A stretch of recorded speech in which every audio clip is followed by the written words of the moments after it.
This is the Joe Gaither Show on BamaCentral.com.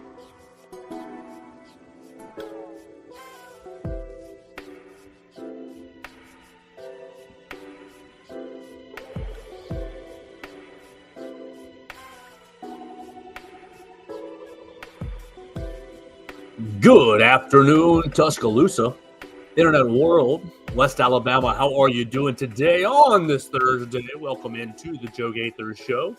You're watching us on Facebook, on Twitter, or on YouTube at Joe Gaither 6, or you're watching us on the Bama Central YouTube channel. We appreciate everybody who has joined us on podcast as well, maybe listening to us on Spotify, Apple Podcasts, or on Amazon. You can always subscribe, rate, and review the show. Keep up with all the episodes that you might have missed right there on those podcast platforms. Gonna have a fun show today. We already talked to Jacob Bain and Justice Sandle, so those discussions will be on the back half of the show as Jacob Bain joined us to talk about Mississippi State basketball and a little bit of wide receiver talk with Mississippi State football. And then Justice Sandle and myself, well, game by game by game with the Miami Hurricanes. He and I had vastly different opinions about the Miami season, so you can catch those conversations on the back portion of the show. What we're going to do on the front portion with the Alabama discussion is talk about the winds of change in college football. And, of course, you can always jump in and join us on the comment section on Facebook, Twitter, and YouTube at Joe Gaither 6. We invite your comments, questions, queries, or complaints right there at Joe Gaither 6. What I want to talk about is the Big 12 making major money moves, how it might affect the SEC, and what we could hypothetically expect right here in Tuscaloosa. If you look at the major reporting outlets, today, the Big 12 is exploring two different sources of brand new revenue. One looks very, very bad, and one looks, positive. It looks like a positive source of money. The Big 12, Brett Yormark, the conference commissioner, has reportedly been in talks with CVC Capital. CVC Capital Partners. I couldn't read my own handwriting. CVC Capital Partners from Luxembourg are reportedly offering the Big 12 $1 billion in an exchange for 20% stake in the league. The 16 conference members would receive a portion of that cash investment, and the league would receive access to CVC's investment services and clients. This private equity investment is intended to narrow the revenue gap between the leagues and the industry's two super conferences, the SEC and the Big Ten. And okay, of course, everyone is, very, very enticed by easy money, and this does seem like it would be a quick influx of cash for the Big 12. But anytime you're giving away conference ownership and 20%, it can be a dangerous thing. What will CVC capital investments want with their money? Capital partners want with their money. What will they want? When will they want their 20%? And what will it cost the Big 12 in the long run? Can they ever satisfy that partnership? Now, I don't know the finances as well as maybe I need to for this conversation, but on the outset, it feels like a bad deal. The much more the smoother, or the much more the positive change for the Big 12 and for the Conference USA today comes in the form of corporate sponsorships. We talked on the show before about how the NCAA is changing and how the House versus the NCAA will change college athletics, particularly with the $15 to $20 million expense that a lot of these programs will have to undertake with the ruling and the settlement. $15 to $20 million going directly to the athletes each and every year. What is it going to mean for athletic departments across the country? Well, one way, and this is started by the Big 12 because they're trying to catch up with the SEC and the Big Ten. But one thing you're hearing today is that Allstate is trying to buy some naming rights for the Big 12. Now, they have tried the All-State 12 has been floated out there. The big All-State Conference has been floated out there. I think this is a perfect chance for the Big 12 to rebrand itself, because now it has 16 different teams. It hasn't been it hasn't been 12 teams in, oh my gosh, quite some time. So it's a perfect time for the Big 12 to rebrand themselves, and All-State seems like a very positive partner. Now, will it kind of make some of the older folks, make some of the traditionalists mad? Absolutely, because oh man, you're selling out. Well, they're selling out absolutely to try to keep up with the Joneses and to try to salvage probably non-revenue sports. Allstate is looking to invest at $30 to $50 million in the Big 12 to stick their name on their conference. And I think the Big Allstate Conference probably is the best name because, okay, you don't want it to be the Big 16 Conference or the Allstate 16 Conference because you never know what conference realignment will bring. But $30 to $50 million seems like it's going to be the investment to buy the naming rights for the Big 12. And good on you for Allstate. This is the direction you're going in college athletics. Conference USA reports have come out today that Conference USA is also looking to sell their naming rights, and Globe Life is seeming like they're working together to form a partnership. So this makes me ask you, what is the SEC's naming rights worth? If the Big 12 can get $30 to $50 million, surely the SEC is worth more.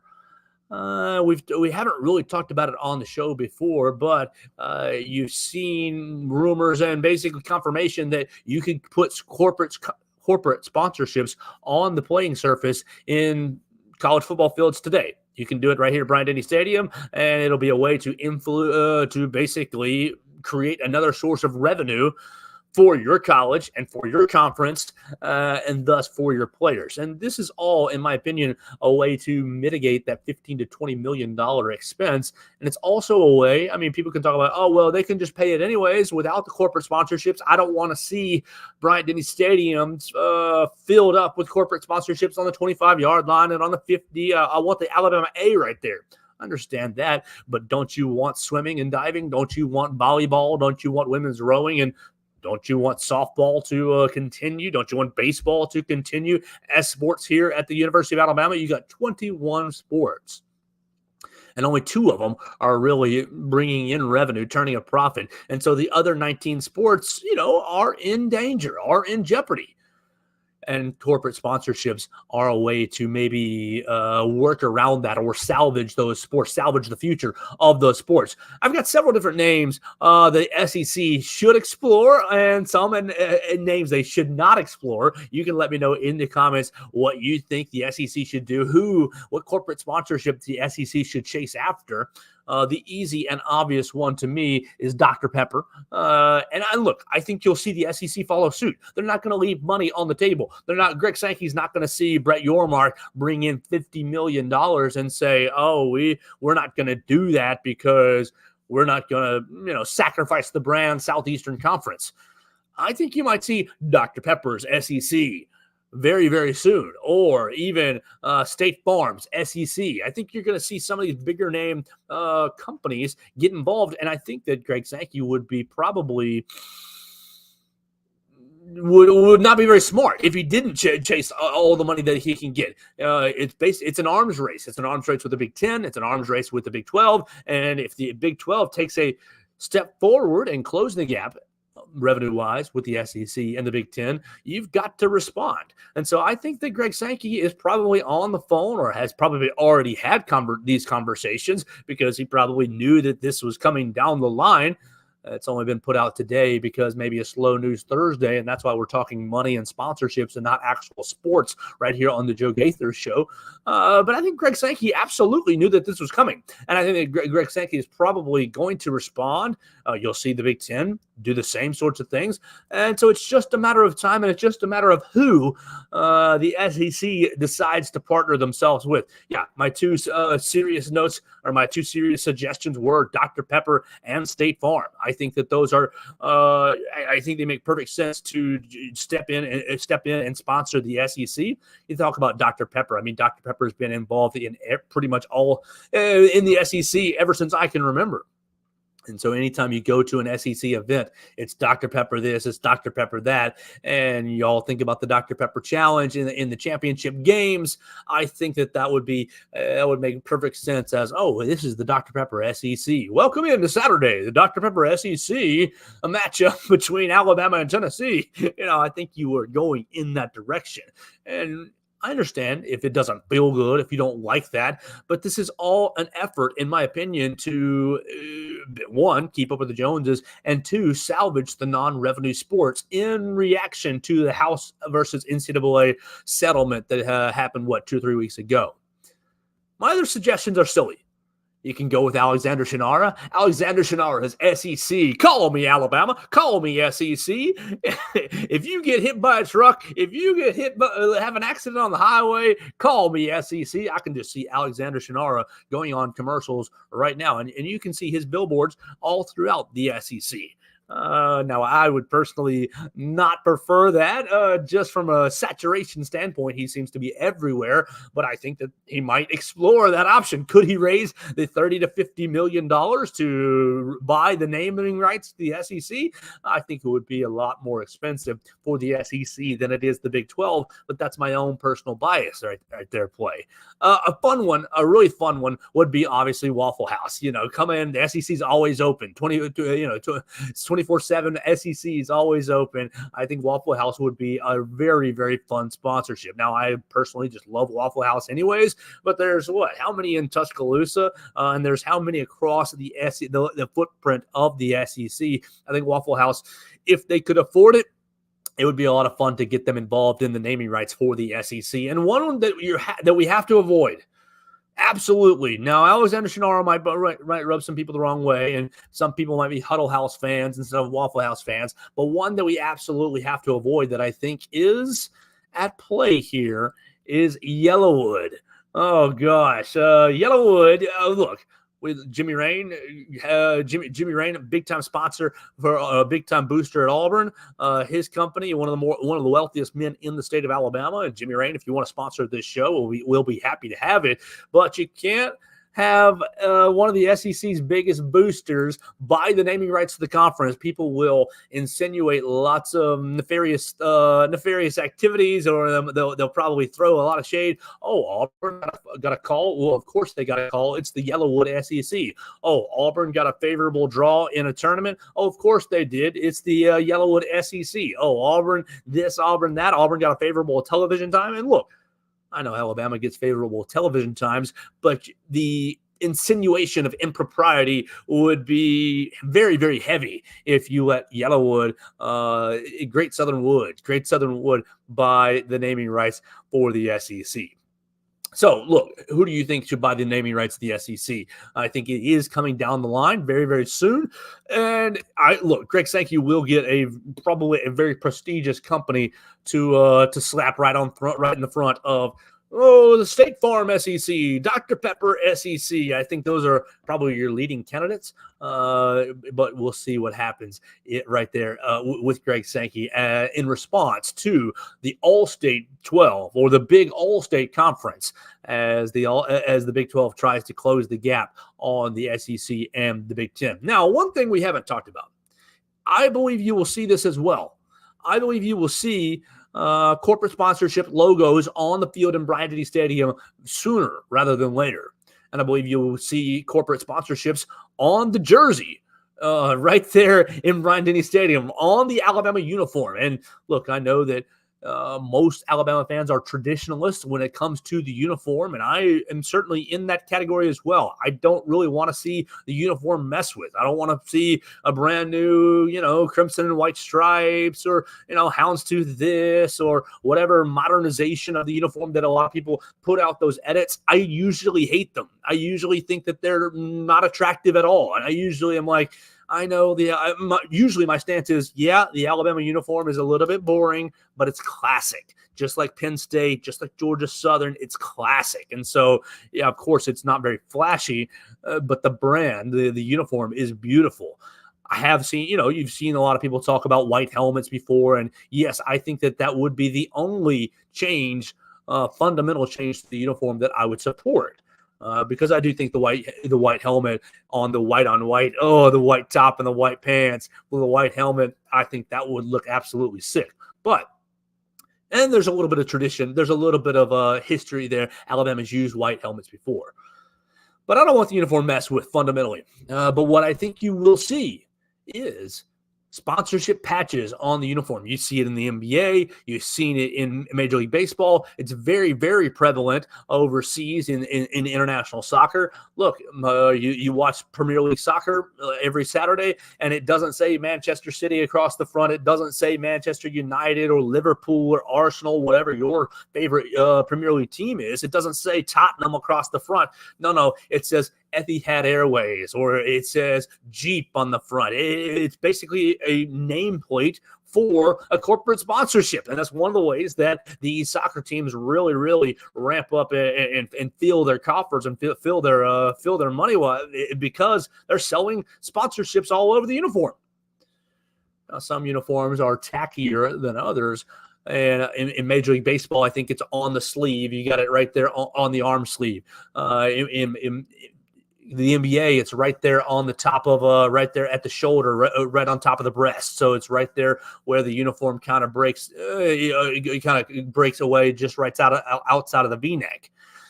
Where would it be for football? I think you're talking about either of those places, right on the chest, right above your heart, or on the armband, on the sleeve. But I think Alabama's uniform will have sponsorships on it before too long. Why? Because I think Greg Byrne does want to save the non-revenue sports.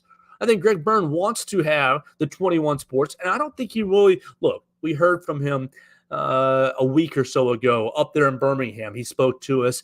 He spoke to several reporters, and they talked about, okay, what will probably change is the athlete's experience. We spend $190,000 per scholarship athlete on their experience, and that's food, that's training, that's housing, that's travel, that's everything.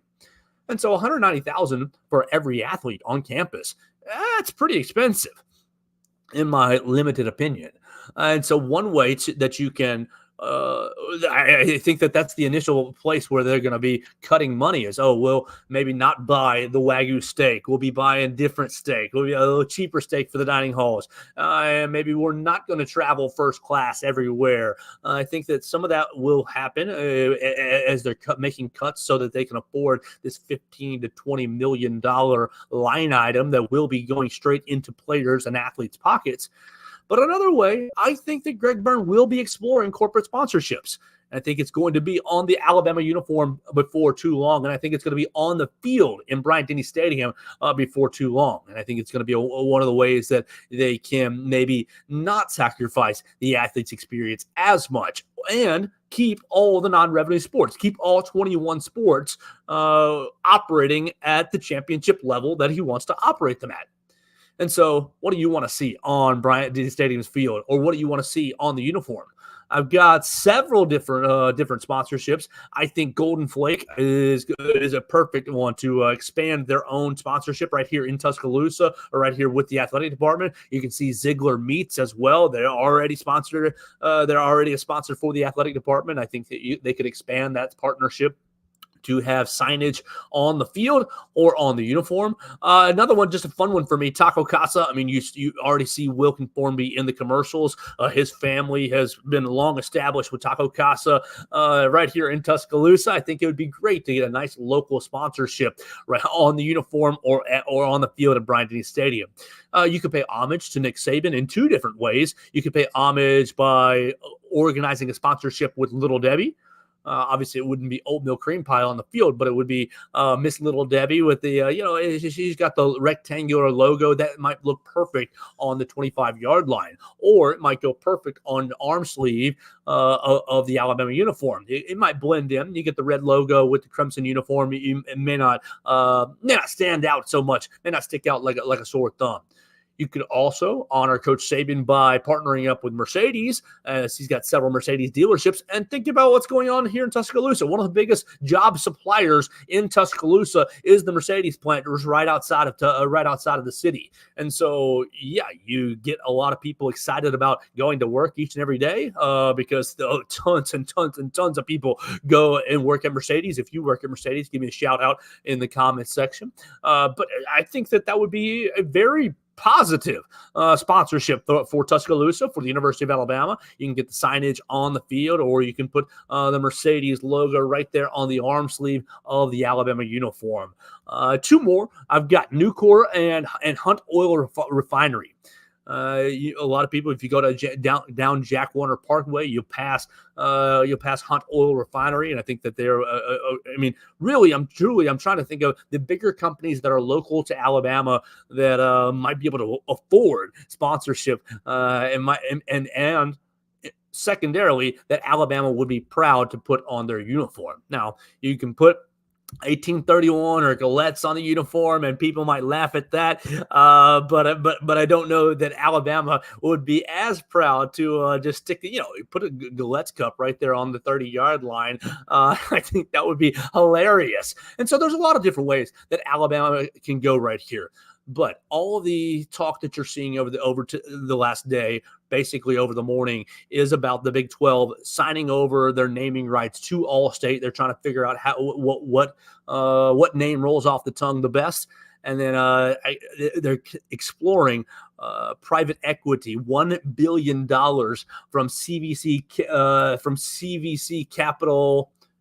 From CVC Capital Partners. I guess I scribbled partners so quickly that I cannot even see it on my notes. We'll see what the Big 12 ends up doing, and we'll see how Greg Sankey ends up responding.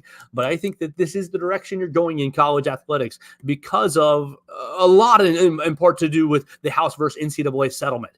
They're trying to influx a lot of cash throughout college athletics because they see this $15 to $20 million and they see, oh my gosh, how are we going to afford it?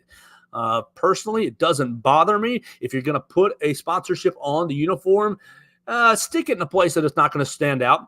Don't put it right across the chest like you do in soccer. I do like international soccer, and I watch it from time to time. And I guess I'm just used to seeing the corporate sponsorship right across the nameplate, right across the breastplate. And so it doesn't bother me as much. But I don't want to see that in college football. I don't want to see that in college basketball. I still want to see the Alabama across the front of the jersey for basketball. And I guess for football, I don't want to see anything but the number. Maybe stick the logo in the top breastplate, or stick it on the jersey, or put it on the back. Put it on the back right above the player's name, maybe. I think that there are certain spots that you could put a logo or put a sponsorship that it would be beneficial to the company, but it wouldn't distract from the tradition of the uniform. And so that's kind of it's going to be a delicate balance between both those things. The corporate sponsorship has to get their money's worth, but I think the brand, at least as it pertains to Alabama, the brand of the uniform, people recognize the uniform. I mean, if Alabama ever changed it, people would say, "Oh, who's that? That's not Alabama." And so, if you're going to put a corporate patch or a logo on the uniform, I think you have to be very, very careful where you put it on the uniform. Now, on the field, there's perfect spots for it. There's perfect spots on the hash marks on basically the 25. You can put it on the 50. I think you got to be careful not to do too many, but I think you could get 3 or 4 different sponsorships. Maybe stick one in the end zone next to, in the corner where it says Alabama. I think there's different spots on the field where you could put some corporate sponsorship signage, and it could be very, very beneficial both to the company and also to the athletes, because that's what this is all about. I think that people are trying to find a way to salvage college sports as we know it, and this is just one of the ways that they're doing it. We'll keep up with everything that's happening as the landscape is forever shifting under our feet in college athletics right here on the Joe Gaither Show. But we're going to turn things over to my other conversations that I've had today. I talked to Jacob Bain about Mississippi State basketball. Chris Jans entering his third year, and I think Mississippi State might be a little bit of a dark horse to finish in the top 5 in the SEC this season. So we talked about that with Jacob Bain of Cowbell Corner, and then we talked to Justice Sandle about the Miami Hurricane season and how Mario Cristobal can make the most out of his year 3. So appreciate you guys joining us here on the Joe Gaither Show. You can watch us on Facebook, Twitter, and YouTube at Joe Gaither 6, or you watch us on the Bama Central YouTube channel. And of course, you can always subscribe to us on your favorite podcast platform, Spotify, Apple Podcasts, or on Amazon.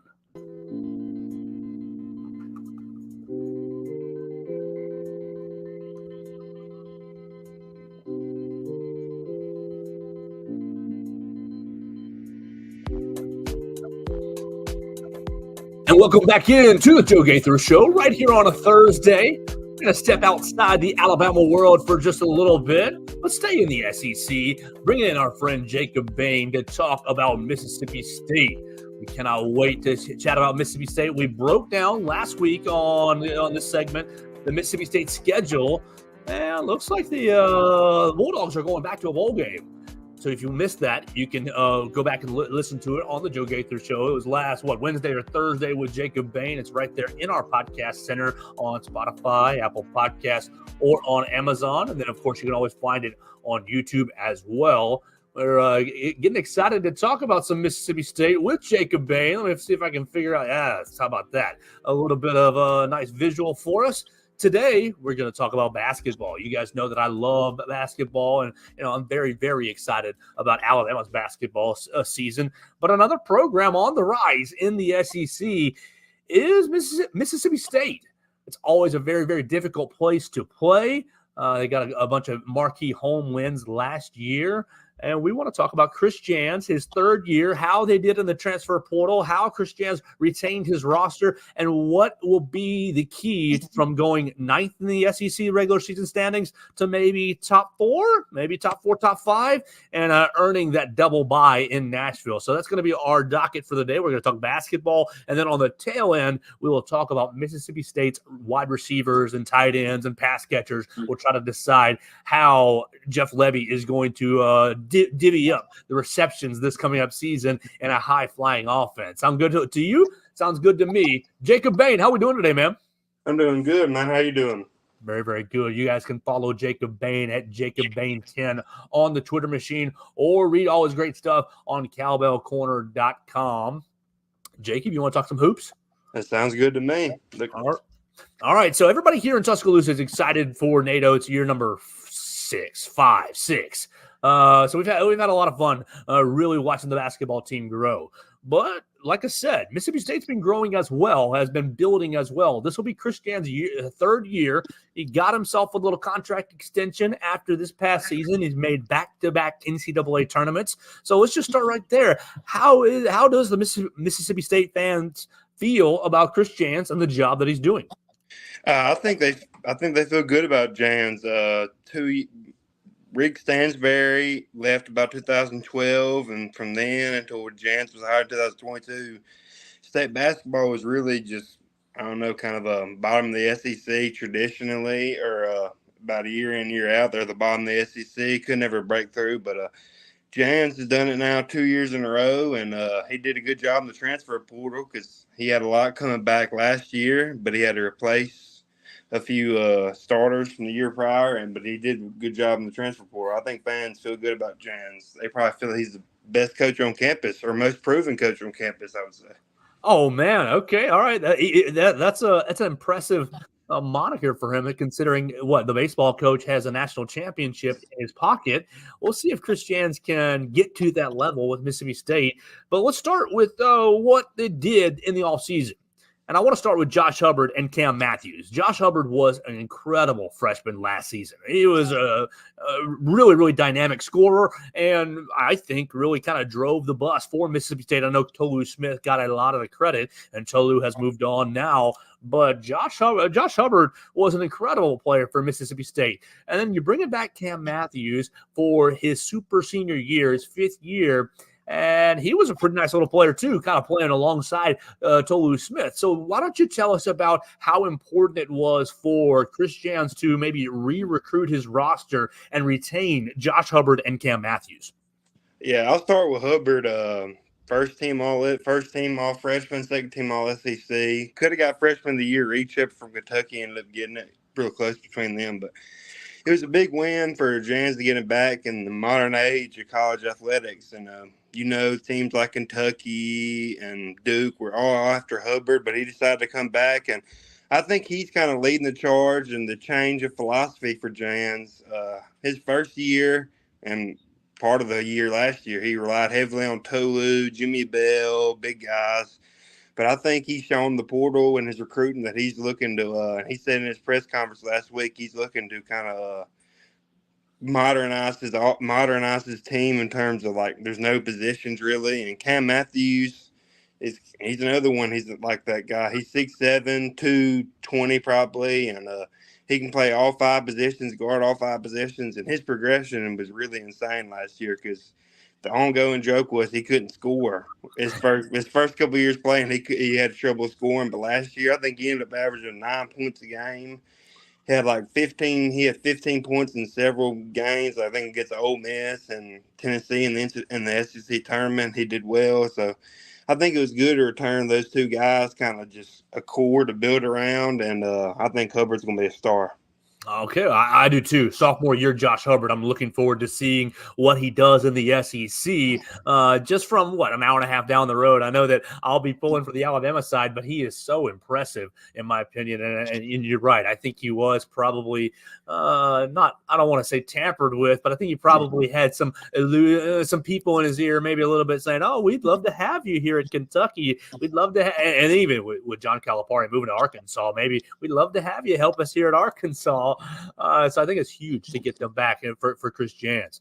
He gets a contract extension, a short little contract extension, just a little add-on. And he is what? Chris Jans is, I had it right there. I just had it. He's one of how many coaches? What's the Duke coach? Controller. John something. Yeah. All right. He's joined by John Shire and Rodney Terry of Texas to get 2 NCAA tournament bids in their first 2 years over the last couple of seasons. So that's a pretty good little company. Obviously, both those guys, Rodney Terry and John Shire, are at bigger programs. But for Mississippi State, I think that they are definitely on the rise. Let's talk about the transfer portal. They get Riley Kugel out of Florida, and they get Jeremy Fermina out of Rhode Island. But that's not all the work he did. He also got R.J. Melendez out of Georgia, Claudio Harris Jr. out of Boston College, Michael Nwoko out of Miami, and Kanye Clary out of Penn State. What stands out to you about this group of guys? I think what stands out to me is most of the highlight ones, the 2 big men, Nwoko and Jeremy, they came from, they didn't play much, but the other guys they played a lot at Power 5 schools and they produced at Power 5 schools. Riley Kugel played a lot at Florida. And I would say he's probably the most draft prospect guy out of all of them. He had a lot of buzz after his freshman year at Florida. Kind of, I wouldn't say he took a step back, but he really didn't take that step forward his sophomore year that many expected him to. But originally signed with State out of high school. Ben Highland left.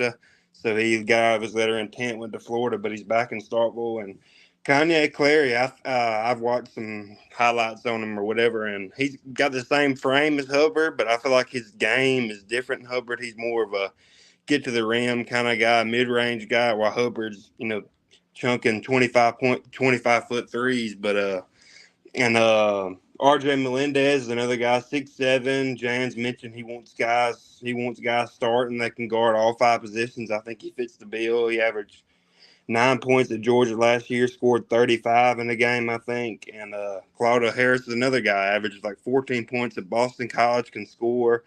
So I think it was just Jans just shifting his focus from really the big man to just getting a bunch of scores. And he's a defensive guy, so I think he's getting scores and trying to teach them defense instead of getting defensive guys and trying to teach them offense.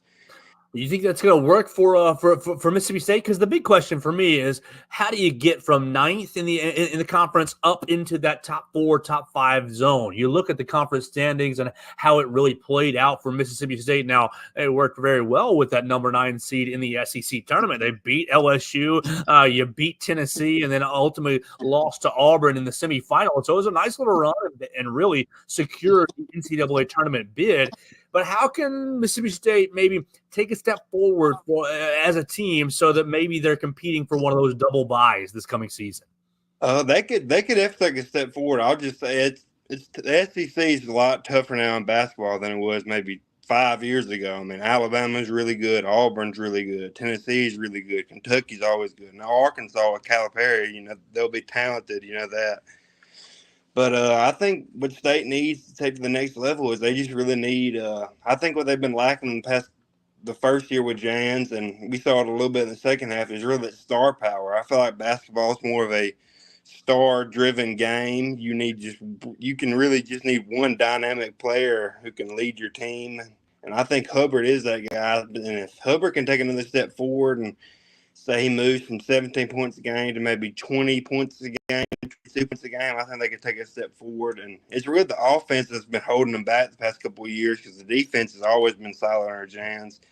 And they lose some key defenders like DJ Jeffries, who's probably one of the better all-ball defenders in the SEC. But I think Jans he's changed his philosophy where he's wanting to get scores and, figure out defense in the off season and during the season. And I think it'll work out for him because Jans, defense is mainly effort.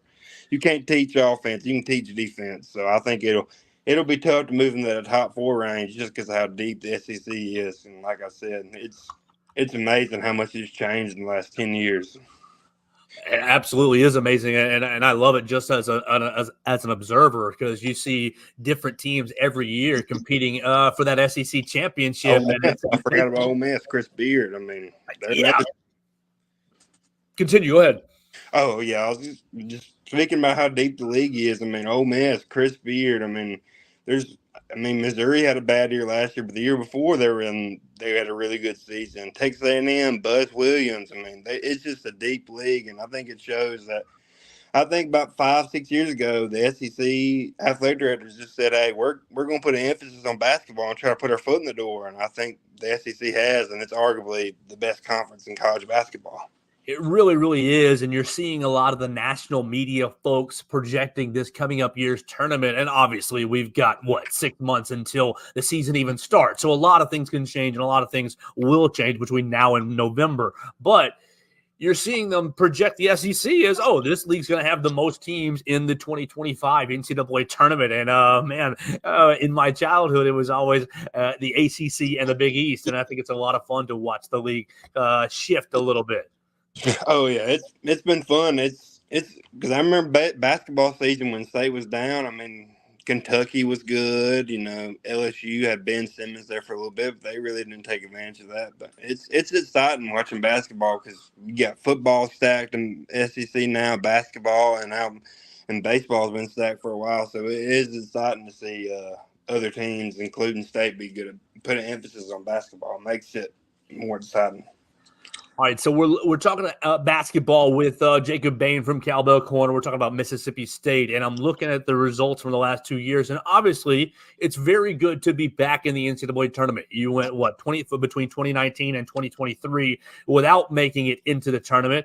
But my goodness, Jacob, it's been since 2008 since Mississippi State got a win in the NCAA tournament. You lost in the first round in 2009. You lost in the first round in 2019. You lost in the first 4 in 2023 under Chris Jans. And this past season, you lost to Michigan State.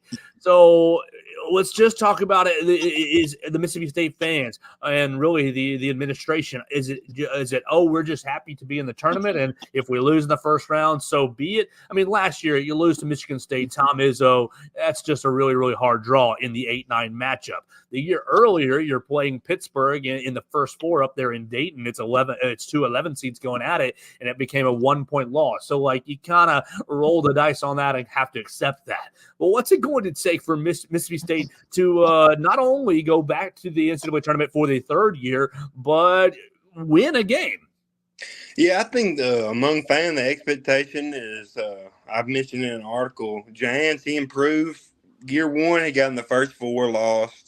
And this past year, he avoids the game, but he loses in the first round. So I think the next step in the progression is, like you said, winning that first NCAA tournament game. And, the NCAA tournament's crazy. You could win a couple games, get in the Sweet 16. That would do a lot for this program. And I think fans and the administration's happy that basketball has turned around, and expectations are higher, but higher expectations, it could lead to disappointment if you lose games. So I think there's pressure for State to be better than they were last year, which they had the same. I think they had the same record last year as they did his first year, but it felt completely different. Beat Tennessee twice, beat Auburn at home, you beat Ole Miss, and made it into the tournament. But I think the step that needs to be taken to win that game is Josh Hubbard's just got to keep progressing, like I said, and just become that star player. And you got Kanye Clary and Riley Kugel, who, like I said, has that NBA draft buzz after his freshman year. If he can take another step forward, and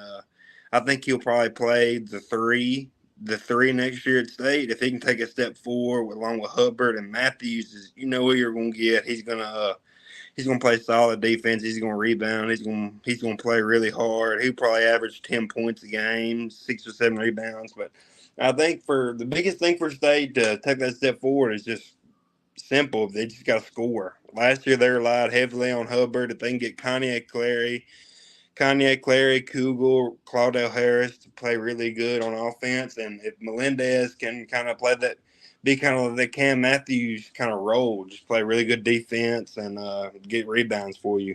And another key probably is the big man, because Michael Nwoko and Jeremy, can't pronounce his last name, from Rhode Island. I've got it as Formina. If those guys can step up and be solid at the 5, I think Formina is a true 7-footer. I think he's listed at 7 foot. If they can just play good defense around the rim and not necessarily just be a star for State, but just don't be a negative. Don't be bad, and be solid at what you do. Just play your role, I guess you would say. We are really looking forward to basketball season, just on the whole here. But you can follow Jacob Bain talking basketball and writing about basketball on Cowbell Corner, and follow him at Jacob Bain 10. Jacob, one more basketball question for you after we've kind of danced around the season. What's the one thing that maybe you think that people who are not connected to Mississippi State need to know about Mississippi State basketball, or maybe a storyline that you think will develop over the course of the season? I think if somebody who hasn't paid attention to Chris Jones' team at State is just how hard they play and how good they are on defense. It's team defense, truly. They got a couple of really good on-ball defenders in Jeffries and Matthews. But I remember last year sitting in the hump watching. It was incredible. Guys would drive and they'd cut them off, and then they'd pass out of the corner to an open three, assuming there's a guy hustling there. And Josh Hubbard is probably the biggest storyline, because he's the one who can catch everybody's attention. He'll pull up from deep behind 3-point range, and he'll nail it. And he's not afraid to take the big shot. And he's not. I think Kobe Bryant might have said it. He's not afraid to miss shots. If he puts up 7 threes in the first half and he doesn't hit one, he'll put up 7 more in the second half. He's going to keep shooting, and I think that's a good thing. I think that makes him entertaining to watch for fans, outside of Mississippi State fans. Well, let's flip some things real quick, and let's talk about football before we close out our time with Jacob Bain here on Cowbell Corner, part of our Walsh Writing Network. We've talked football the last couple of weeks with you, and we've talked a lot about Blake Shepard, the transfer from Baylor. We've talked about the Jeff Levy offense, but we really haven't talked a lot about the pass catchers. We haven't talked about the guys who are going to need to get open for Blake Shepard. So Mississippi State's got a lot of different guys, a handful of transfers, and then you're seeing some underclassmen as well. I'll just kind of highlight some of the transfers. You got Justin Ball out of Vanderbilt is transferred in to play tight end. You got Kevin Coleman has transferred from Louisville, maybe a little slot receiver, 5'11" guy. Kelly Akari out of UTEP has also transferred in. Jordan Mosley has been on the roster, and he transferred from Northwestern several years ago, so he's been on the roster at Mississippi State. Let's just talk about the receivers and how you think the pass catchers will maybe produce this season. Yeah, you mentioned Kelly Akari, and if the spring game is any indication, he'll be a star.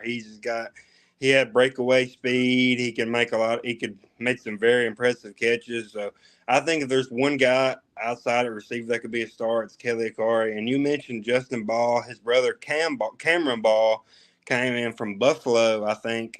So they had to retool that tight end room when Leach left. Leach notoriously didn't recruit tight ends. Right. Arnett brought in Rylan Godey, and I ain't gonna say nothing bad about him, but he just wasn't very impressive when he played. And you had Antonio Harmon, who's still on the roster. He plays receiver. They try to move him over to tight end, move a couple offensive linemen to tight end. It never worked out. So they had to retool that room, and they got the Ball brothers. And I think a guy that people really aren't talking about that could be a star for State, especially with the Levy offense, is if you watch Ole Miss, it seems like their tight ends always wide open on a play action. And I think a star for State could be Seydou Traore. He transferred from Arkansas State to Mississippi State last year. He committed. He went to Colorado for spring practice, and then he transferred out again, so he would be ineligible for last season at State. But he was really highly touted. I think he was a 4-star when he signed with State out of the transfer portal, and he's a really athletic guy. He's got a tight end height, but I think he's got wide receiver like hands and athletic ability. So Traore, definitely Kelly Akari. Kevin Coleman's another one.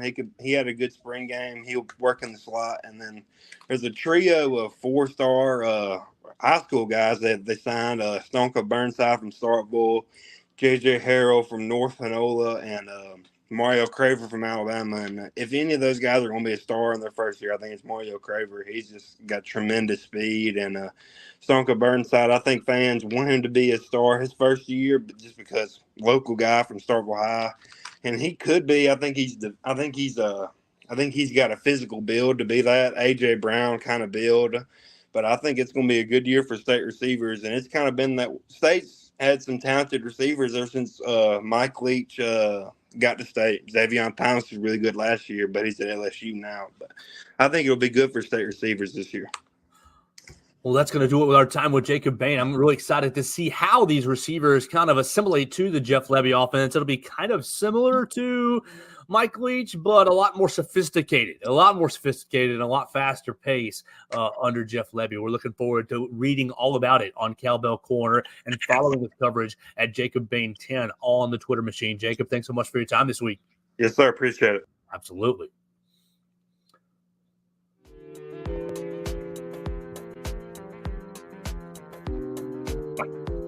No.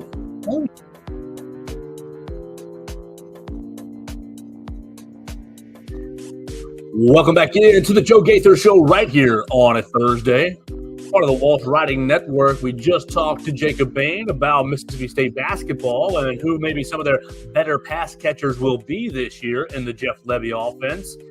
Let's keep things rolling on a Thursday with our friend Justice Sandle talking about Miami Hurricanes. We talked to Justice last week about Hurricane spring practice, and just like we've done with the other Walsh Writing Network websites, we're going to go through the 2024 schedule and predict the schedule, wins and losses. Will Mario Cristobal get himself a bowl win with the Hurricanes? Will they finish any better than 9th in the ACC? We'll see if Cam Ward can get it done. First, you can follow Justice Sandle at Justice_News5 on the Twitter machine. Make sure you do that for all of the Hurricanes coverage. And go to CaneCentral.com to read all about the Miami Hurricanes this year. Justice, how are we doing today? Good. How are you doing? I'm doing very, very well. Enjoying a nice day here in Alabama. You want to talk some Miami football? Absolutely. Be excited to. Okay, so we have an interesting schedule, and this is Mario Cristobal's third season in charge. And we've had a slow little build through year one and year two. And last week on the show, you kind of outlined some of the changes that Mario Cristobal has made in the program, and particularly their win in the transfer portal, getting Cam Ward out of Washington State. Let's talk about the season. You start on August 31st, and it's going to be a terrible place to play at Florida. It's going to be a rivalry game right off the bat. And no matter how you feel about Billy Napier and the Florida Gators, the Swamp is a terrible place for visitors. How do you think they get the Miami Hurricanes get the season started? I think they get started with a W. I don't know all the stuff that's surrounding the Florida program right now. I think it could be a distraction for the team. And plus, the team hasn't really been competing the way that they've needed to compete over the past couple of years. So I think they start out with a W, and I think it'll be a dominant run game that helps them do that, because it's been a bit of a hit or miss on the defensive line for what Florida's been doing over the past couple of years. So I think that's how they'll get it done. I'm going to go with you. I think they're going to go into Florida and get a win just because my feeling on Billy Napier is that he is a good coach, but he's just not very organized in the details, in my opinion. And so I think that some of those details will come back to bite them, and Miami will get a win, maybe due to a very small talent disparity. Is there any reason to talk about the next two games? Obviously, we will, but Miami goes back home for week number 2, and they're taking on the Florida A&M Rattlers. What are we thinking about, a 63-0 victory to open up Hard Rock Stadium in 2024? Yeah, it should be something similar to that. I think it was 70-3 last season. Yeah, it should be something similar to that. Now, they did win the SWAC last year, but the conference difference, and plus there's a different head coaching change and a lot of just different turnover. I expect the same thing to happen once again. All right, so when we did this with our Alabama contingent on Tuesday, we talked to Mason Woods to predict the Alabama season. If you want to go back and listen to that, you can on Apple Podcasts, Amazon, or Spotify. Just look up the Joe Gaither Show. When we did this on Tuesday with Mason Woods, we landed, 7 or 8, 9 weeks down into the season, and Alabama's taking on Mercer. And I just asked Mason, what are we doing with these cupcake games still on the schedule? Now I know, okay, it's very financially beneficial to the smaller school. But as far as the consumer, and as far as what it helps Miami, what it helps the Hurricanes program, what is the benefit of having a Florida A&M on the schedule, or teams like that on the schedule? To be honest, I don't know. There's no reason schedule-wise for them to play them. Now, I think environment-wise, crowd-wise, it's an HBCU, so it'll be a good and exciting environment. You get to hear good music. You get to do all those types of things. But outside of that, football-wise, play on the field, it's drastically different. It's night and day for what is actually being put on the field. So I don't know why they do that outside of financial benefits. I think later on Ball State, I think they're getting $1 million for playing us. So I don't really understand why. Just cupcakes, just to get a boost on the resume. That's all I think it is. But every major program does it. So I'm using my teeny tiny platform to suggest that college football just bans all of these games. Like, there's no reason to have, and I know the financial benefit for the smaller school. That's the only thing that I can think of. But for football, I'm with you. There's no point. Mario Cristobal, they're going to win. Miami's going to win 63-3, 70-0. Might give up 10 points to the Rattlers. Yeah. But it's just I don't know that these reps are very valuable to the Miami program. So big old win. You move on. Ball State, you're still at home, and we're at 2-0 so far. Ball State, another pretty comfortable win. It's a step up from Florida A&M. Yeah. But are you taking a big win? Taking another dub, going 3-0, starting out the season. There's no reason that they shouldn't, outside of something happening in the Florida game, but they should be 3-0 up until this point into their schedule. All right, I'm with you there. Another big win, and there's not really any reason to talk about the matchup with the Cardinals. Yeah. But then you go across the state. You go across the state to an improved USF program. Obviously, the Alabama fans are familiar with what happened last year in Tampa at Raymond James Stadium, winning 17-3. And they will be coming off, right? Yeah, USF will be coming off a trip to Tuscaloosa. So this will be the next week. Are you on upset alert, or is it going to be another win for Miami? I think it's a trap game, to be honest with you, because the offense improved dramatically from what they were doing the previous year before. A lot of records being broken with their quarterback play and their wide receiver play when I was doing my review earlier this month.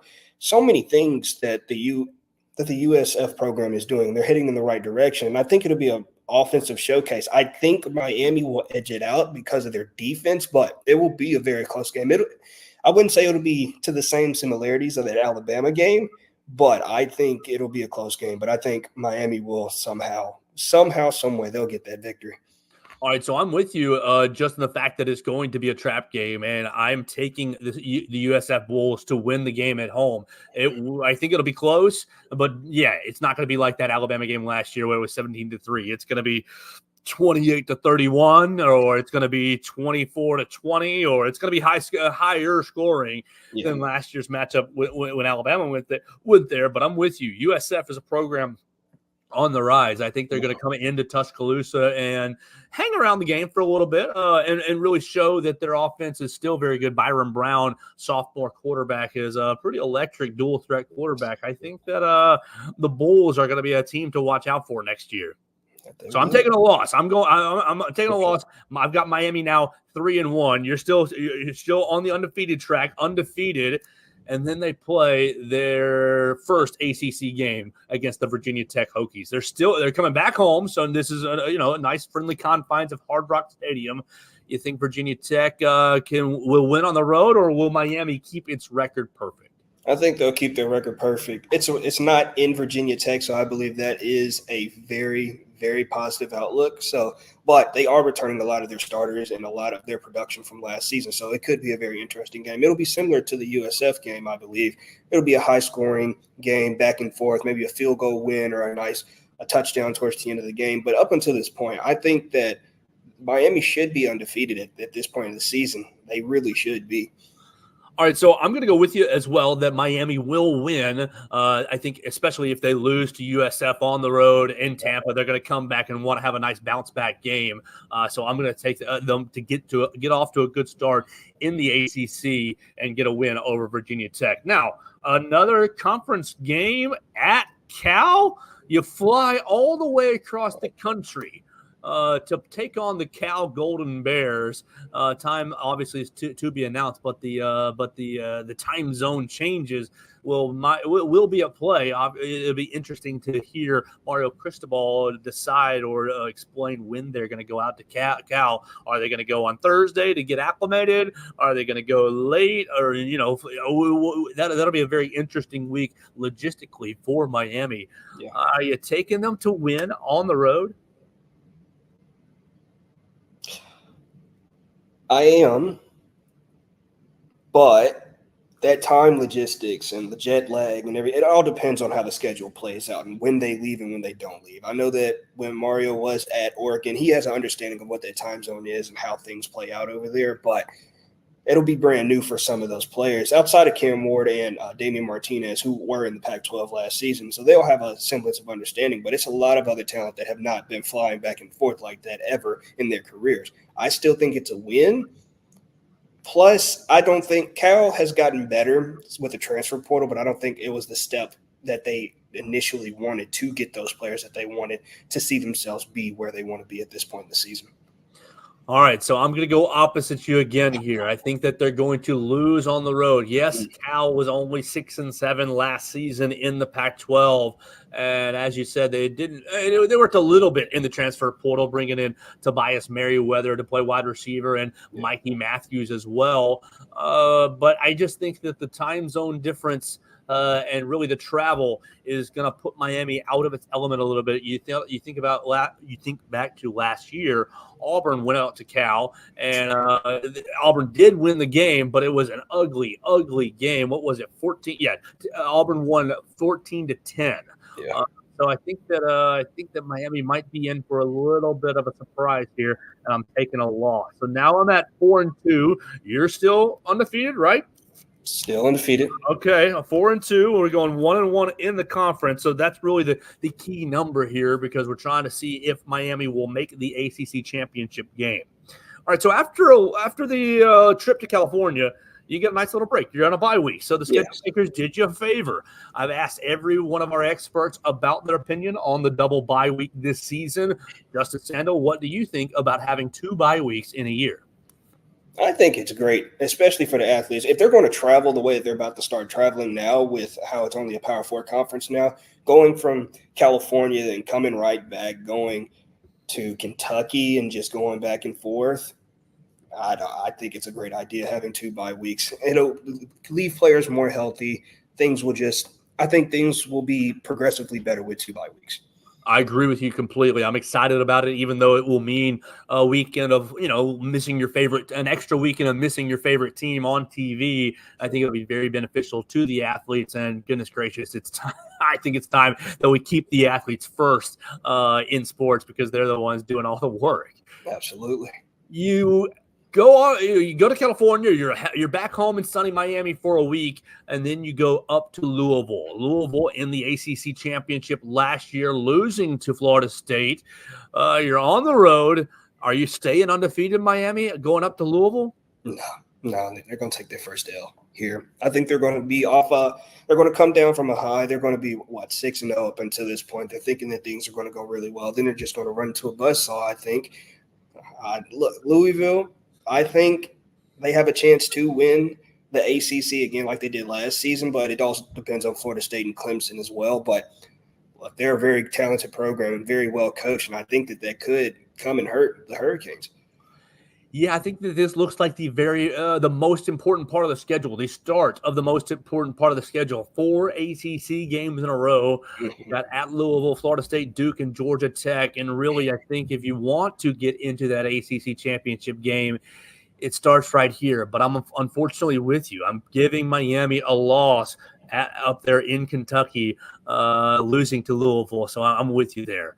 Yeah. Do they bounce back at home against FSU? FSU bringing in DJ Uiagalelei to play quarterback. They've been building and obviously are feeling very spurned after last year's college football playoff decision. Does Florida State go into Hard Rock Stadium and get a win, or can Mario Cristobal get it back on track? I think they do get a win. I think Florida State does get a win.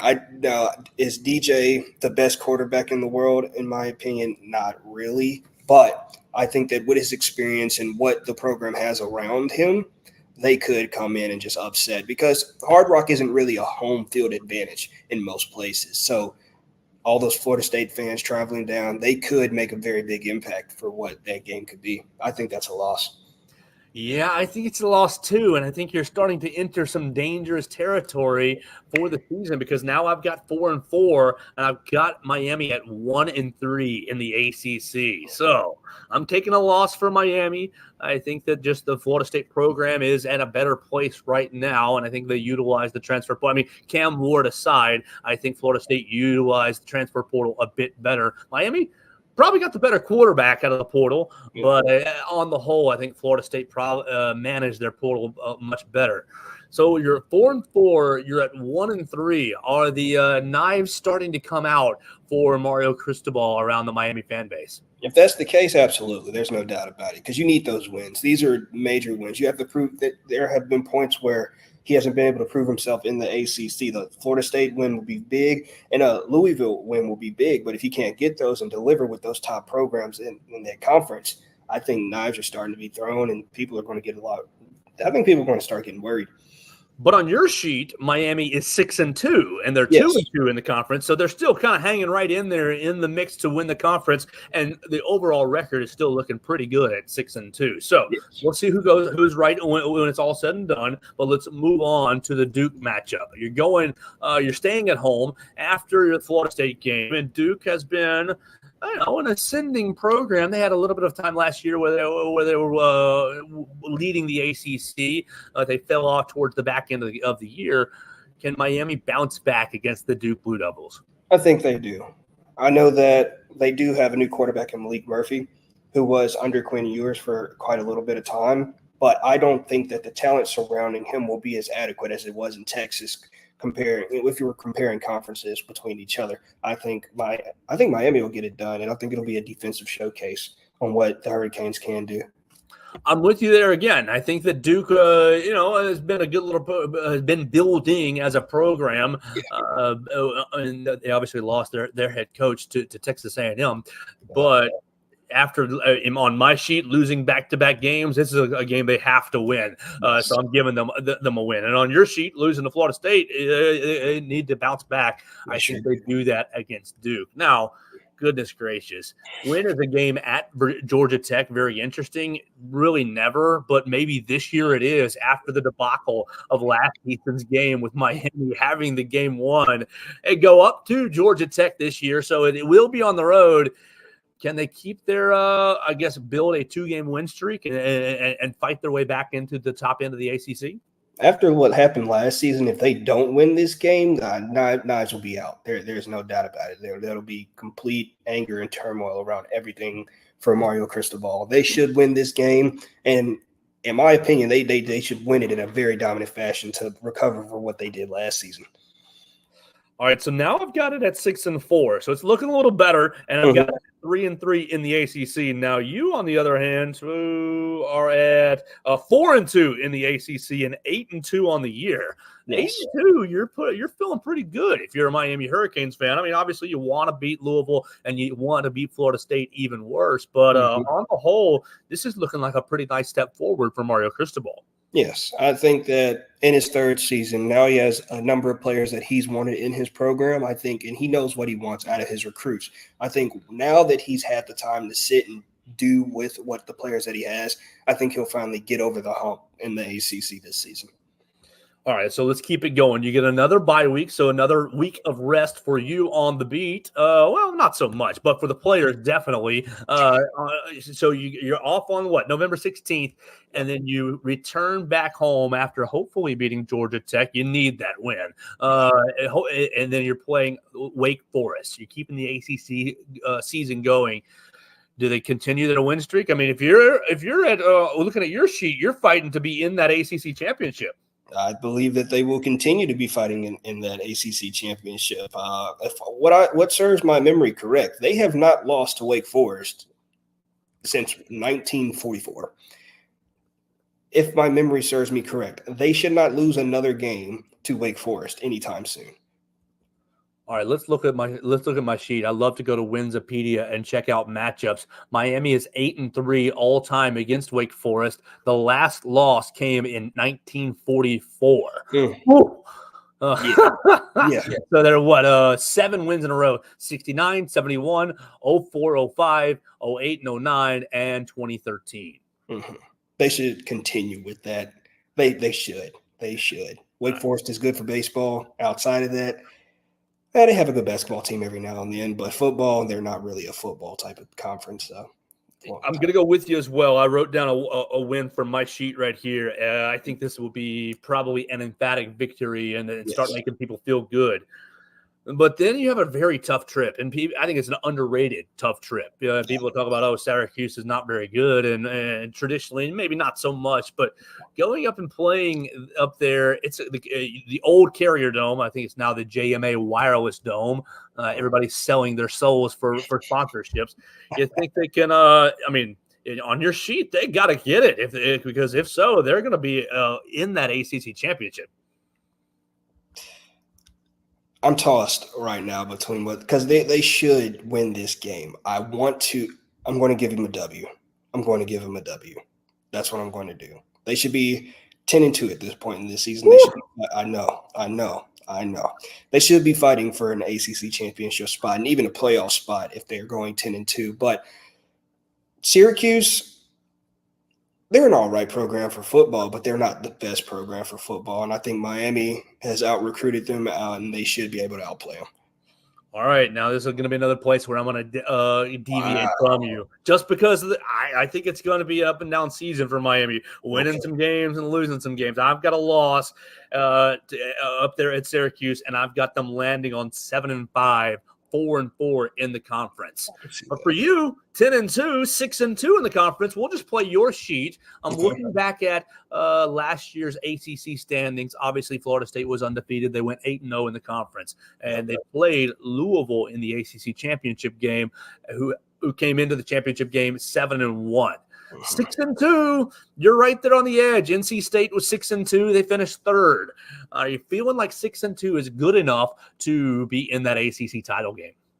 It depends on how well Clemson plays as well. Now, Miami did beat Clemson last year, which was a shocker for most people. But if you were paying attention close to what was happening with Clemson, things just didn't go in the way that they expected it. Now, it could be a change this season. I think we'll have to worry about what Clemson does, what NC State does as well, even North Carolina, what they'll do. But I think that – no, I don't know. I think they'll probably miss out short because Florida State is still a dominant program.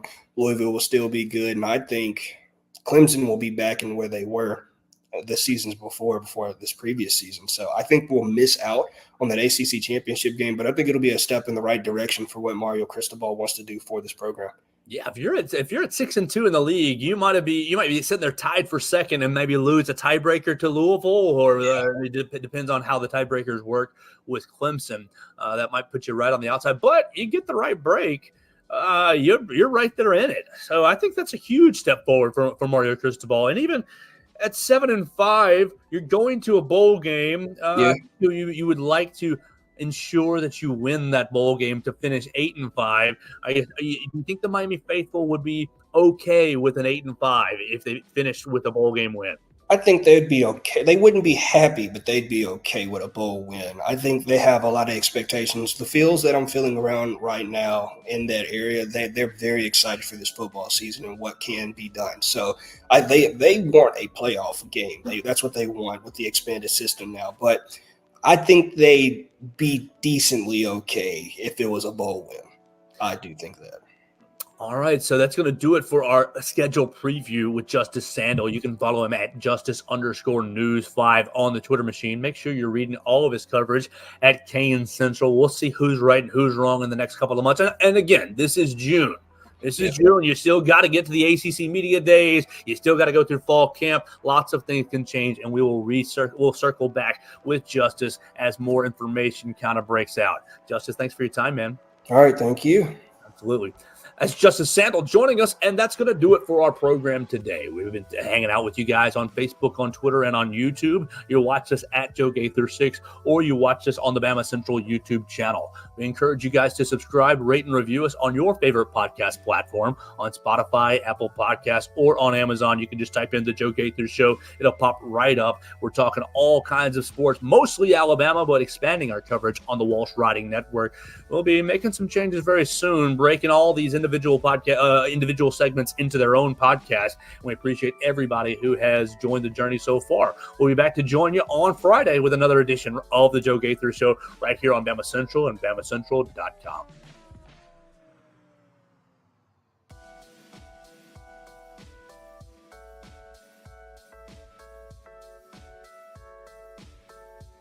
Thanks for joining us on today's edition of the Joe Gaither Show on Bama Central. Keep up with Joe on all his social media pages at Joe Gaither 6. Subscribe, rate, and review the show on Spotify and Apple Podcasts, and be sure to read us daily at BamaCentral.com.